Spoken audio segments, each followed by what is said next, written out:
कर्नाटक में मंदिरों से टैक्स लेने पर घिरी सिद्धारमैया सरकार। कांग्रेस बोली प्रावधान 22 साल पुराना, केवल स्लैब बदला। नमस्कार, मैं हूं रचना सेमवाल।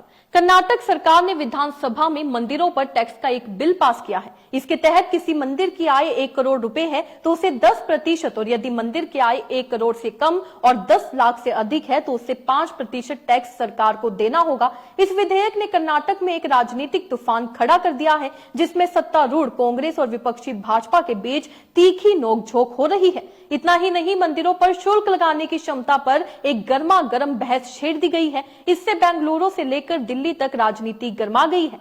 क्या है बिल के प्रावधान जिन पर हुआ विवाद?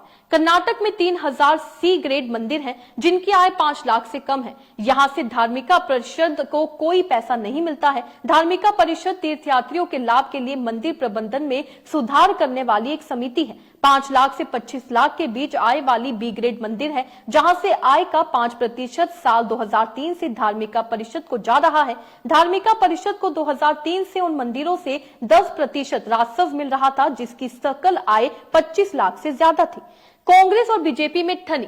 बीजेपी ने राज्य सरकार पर हिंदू विरोधी नीतियां लागू करने का आरोप लगाया है, जबकि कांग्रेस ने विधेयक का बचाव करते हुए कहा है कि इसी तरह के प्रावधान 2001 से लागू है। कर्नाटक सरकार के मंत्री रामलिंगा रेड्डी ने बीजेपी के आरोपों का जवाब देते हुए उनकी धार्मिक राजनीति पर सवाल उठाया और कहा कि कांग्रेस ने हमेशा मंदिरों और हिंदू हितों की रक्षा की है। कर्नाटक के लोग बीजेपी की चालों से अच्छी तरह वाकिफ हैं और आगामी लोकसभा चुनावों में अपना असंतोष व्यक्त करने की संभावना है। रेड्डी ने पत्रकारों से कहा कि यह प्रावधान नया नहीं है, बल्कि 2003 से अस्तित्व में है। तो वहीं बीजेपी के ये जो आरोप लगाए जा रहे हैं वे कांग्रेस सरकार मंदिरों के पैसों से अपना खाली खजाना भरना चाहती है, वो बिल्कुल गलत है।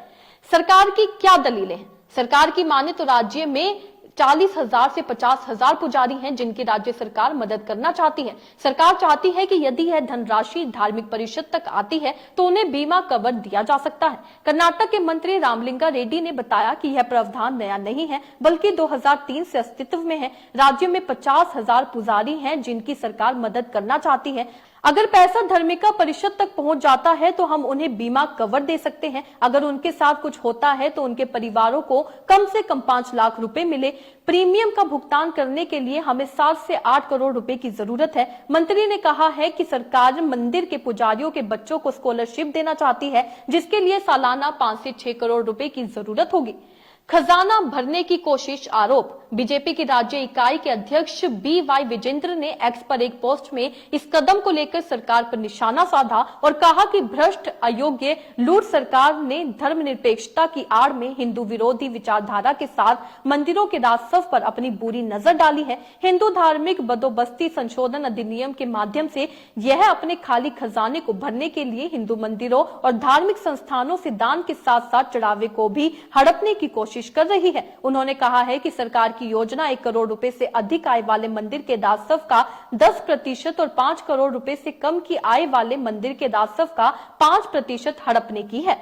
सरकार पर चौतरफा हमला। विजेंद्र ने कहा है कि मंदिर के राजस्व का इस्तेमाल पूरी तरह से मंदिरों के जीर्णोद्धार और भक्तों को सुविधाएं उपलब्ध कराने के लिए किया जाना चाहिए, न कि इसे अन्य उद्देश्यों के लिए खर्च किया जाना चाहिए। विजेंद्र ने सरकार से पूछा कि राजस्व के लिए केवल हिंदू मंदिरों को ही क्यों निशाना बनाया जाता है और यह सवाल लाखों भक्तों द्वारा उठाया गया है। केंद्रीय मंत्री राजीव चंद्रशेखर ने कांग्रेस और राहुल गांधी पर करारा हमला बोलते हुए कहा है कि कांग्रेस की लूट का ATM चलाने के लिए कर्नाटक की कांग्रेस सरकार ने हिंदू मंदिरों पर 10% टैक्स लगाया है। तो आप देख सकते हैं किस तरीके से कर्नाटक में एक नया टैक्स लागू किया है, जिसको लेकर बीजेपी ने राजनीति करना शुरू कर दिया है और कांग्रेस पर गंभीर आरोप लगाए जा रहे हैं। उनका कहना है कि कांग्रेस मंदिर का जो पैसा है वो हड़पना चाहती है और अपना खजाना भरना चाहती है। वहीं पर कांग्रेस के द्वारा कहा जा रहा है कि ये कोई नया कानून नहीं है, ये पहले से लागू था, लेकिन बस कुछ स्लैब में बदलाव किया गया है। इस खबर से आप क्या समझते हैं? अपने राय कमेंट में लिखकर जरूर बताइएगा।